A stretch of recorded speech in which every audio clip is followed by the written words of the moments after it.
Hi viewers, welcome to Telugu Wallet. Lady power స్టార్గా తెలుగు ప్రేక్షకుల చేత పిలిపించుకుంటున్న సాయి పల్లవి ప్రస్తుతం వరుస సినిమాలతో ఫుల్ బిజీగా గడిపిస్తుంది. మొన్న ఈ మధ్య సినిమాలకు చిన్న గ్యాప్ ఇచ్చిన ఈ అమ్మడు ఇప్పుడు వరుస సినిమాలను లైనప్ చేసుకుంది.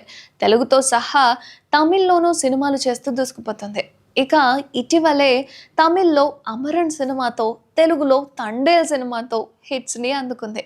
ఇక అక్కినేని అందగాడు నాగ చైతన్యతో కలిసి నటించిన తండేలైతే మంచి విజయాన్ని అందుకుందనుకోవచ్చు.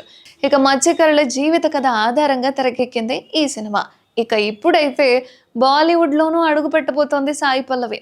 అక్కడ భారీ బడ్జెట్తో తెరకెక్కుతున్న రామాయణం సినిమాలో సీతమ్మ పాత్రలో కనిపించబోతోంది ఈ న్యాచురల్ బ్యూటీ. ఆ మధ్య ఈ సినిమా నుంచి కొన్ని ఫోటోలు లీక్ అయ్యాయి.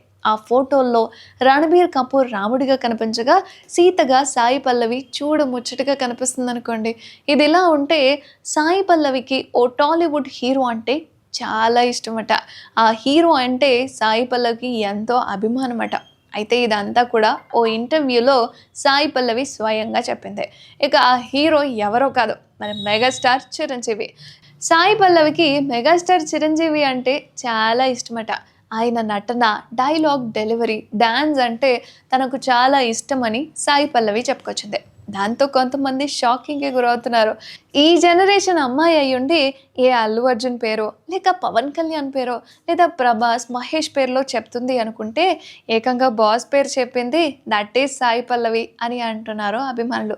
అయితే సాయి పల్లవికి చిరంజీవి సినిమాలో నటించే అవకాశం వచ్చినా కూడా ఆ ఛాన్స్ను వదులుకుందట.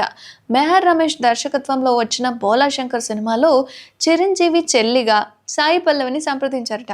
కానీ చిరంజీవి అంత గొప్ప నటుడితో నటించలేను అని చెప్పిందట. తాను అంతగా అభిమానించే హీరోతో నటించడం చాలా కష్టం అని చెప్పుకొచ్చింది Sai Pallavi. And Malayalam industry నుంచి వచ్చిన ఈ అమ్మడు తెలుగు, తమిళ సినిమాల్లో నటించి అందరి అభిమానాలను అందుకుంది. ఇక ఇప్పుడు హిందీలో సత్తా చాటడానికి రెడీ అయిపోతుంది. మరి సాయి పల్లవి అక్కడ ఎంతగా సక్సెస్ అవుతుందో చూడాలి. మరి అసలే బాలీవుడ్. మరి మీరేమనుకుంటున్నారు? కామెంట్ చేయండి.